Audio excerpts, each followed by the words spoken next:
ملک صاحب پیر لوٹے شاہ کا قتل ہو گیا ہے۔ کون پیر لوٹے شاہ؟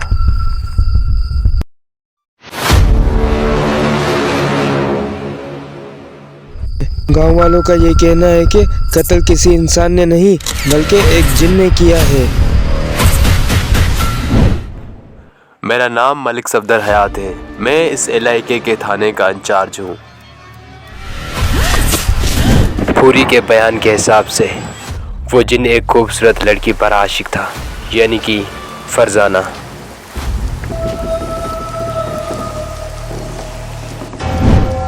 کیا ایک اور جن کی کہانی؟ فرزانہ کو 4 نوچندی جمعرات کو ایک خاص عمل کے لیے اس کے آستانے پر آنا ہوگا، لیکن وہ چوتھی نوچندی جمعرات کے بارے میں اپنی ماں یا کسی کو بھی کچھ بھی نہیں بتائے گی۔ ملک صفدر حیات کے سامنے ایک نئی کہانی، ایک خوفناک جن کی کہانی جو تھا ایک خوبصورت حسینہ پر عاشق۔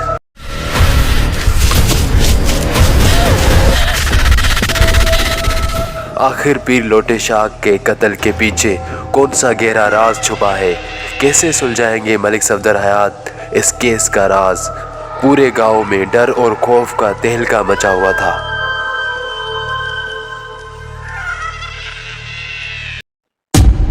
السلام علیکم۔ دیکھتی آنکھوں اور مسکراتے ہونٹوں کو کریم خان کا سلام۔ ریٹائرڈ ڈی ایس پی ملک صفدر حیات کی اس کرائم اسٹوری کا نام ہے نازک اندام۔ اس کے ایپیسوڈ 3 میں آپ دیکھیں گے کہ جب ہمارا تانگا گاؤں کے اندر سے گزرنے لگا تو جیتا نے مجھ سے کہا، تھانے دار صاحب، آپ نے باقی لوگوں سے تو موقع پر ہی پوچھ تاچھ کی ہے، لیکن مجھے اپنے ساتھ تھانے لے جا رہے ہیں، اس کی کوئی خاص وجہ ہے؟ ہاں خاص وجہ ہے، میں نے پرسوچ انداز میں کہا۔ تم بہت خاص آدمی ہو، میں کچھ عرصے کے لیے تمہیں اپنا مہمان بنا کر رکھنا چاہتا ہوں، یعنی سرکاری مہمان۔ حوالات نامی مہمان خانے میں تمہاری خوب گزرے گی۔ وہ خوف زدہ نظر سے مجھے تکتے ہوئے بولا، جناب میں نے ایسا کون سا جرم کیا ہے جو آپ مجھے حوالات میں بند کرنا چاہتے ہیں؟ تمہارے جرم کا فیصلہ تھانے چل کر ہوگا۔ یہ تو آپ میرے ساتھ زیادتی کر رہے ہیں۔ یہ کوئی زیادتی نہیں، میں نے کہا، بلکہ زیادتی تو اس وقت شروع ہوگی جب تم میرے سوالات کے جوابات میں گڑبڑ کرو گے۔ اس نے کہا، آپ سب کچھ تو مجھ سے پوچھ چکے ہیں۔ نہیں، ابھی بہت کچھ باقی ہے جناب، جو باقی بچا ہے وہ ابھی ادھر ہی پوچھ لیں۔ اس نے منت آمیز لہجے میں کہا، میرا گھر اسی گاؤں میں ہے، آپ میرے ساتھ گھر چلیں، وہیں بیٹھ کر ساری باتیں کر لیں گے۔ اوئے بدبخت، زیادہ زبان نہ چلا، زمان خان نے اسے دبکا مارا۔ ملک صاحب نے جو کہہ دیا ہے وہی حرف آخر ہے، اگر تم نے زیادہ بک بک کی تو سانس روک کر 100 جوتے ماروں گا تمہارے سر میں، پھر اگر تمہاری آئندہ 7 نسلیں گنجی پیدا ہوئیں تو شکایت نہ کرنا۔ جیتا اس خطرناک اور لا علاج دھمکی کو سننے کے بعد خاموش ہو کر بیٹھ گیا۔ ہر تھانے میں ٹرائل روم کے نام پر ایک کمرہ مخصوص ہوتا ہے جہاں ٹرائل لینے کے مکمل انتظامات موجود ہوتے ہیں۔ عام طور پر ٹیڑھے قسم کے مجرموں کو ٹرائل روم میں لایا جاتا ہے تاکہ ان کی زبان کو بولنا سکھایا جا سکے۔ بڑے بے لب خاموش عادی مجرم اس کمرے میں پہنچ کر قوت گویائی حاصل کر لیتے ہیں۔ تھانے پہنچ کر میں جیتا کو سیدھا ٹرائل روم میں لے گیا۔ اس کی زبان کھلوانے کے لیے وہاں لے جانا ضروری نہیں تھا، ایسا میں نے ایک خاص مقصد سے کیا تھا۔ میں اسے وہاں موجود سامان اور اس کی کارکردگی کی ایک جھلک دکھانا چاہتا تھا کہ وہ سبق آموز جھلک کو دیکھ کر عبرت پکڑ سکے اور مجھے اس سے زیادہ محنت نہ کرنا پڑے۔ اس جھلک کی تفصیل بیان کرنا میں ضروری نہیں سمجھتا، تاہم اس کا کارروائی نے جیتا پر خاصے گہرے اور خوشگوار اثرات مرتب کیے تھے۔ جب میں اسے اپنے ساتھ کمرے میں لے آیا، وہ وحشت زدہ نظر سے مجھے تکے جا رہا تھا۔